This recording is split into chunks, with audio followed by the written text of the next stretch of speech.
So I've been reading up a lot on ransomware, and there's just so much happening in that area. It's growing at such an exponential level, and there's different ransomware companies. Some of them are pretty huge. I see that the U.S. government has put out a reward for information about a group called Conti, C-O-N-T-I. They're one of the biggest, most profitable ransomware groups. They offer ransom. They actually ransom companies. They offer ransomware as a service.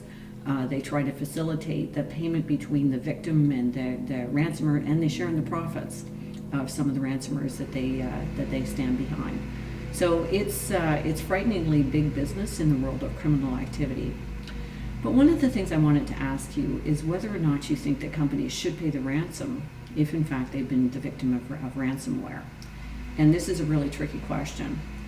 So sometimes organizations feel like they have their back up against the wall and that they have no choice but to pay the ransom. And they have the hope, fingers crossed, that A, they get their files back, B, that they're actually intact and they have the same integrity as when they were stolen, and C, that the data is not spilled out onto dark web or the internet after they've paid. So there's a lot of risks of being the victim of ransomware. Not the least is how much money you might end up paying to get your files back, but also whether or not it's actually going to be working out okay.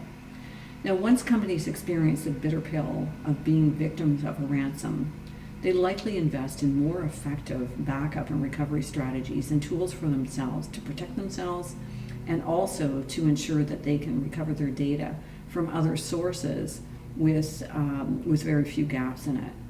And this really also leads to spending more time and effort in evaluating their third parties' controls and risk management capabilities, because it is so often that the ransomware is coming in through, not directly to them, but through critical third parties or fourth parties. So I'm Linda Tuck Chapman. I'm very concerned about ransomware, and thanks for listening.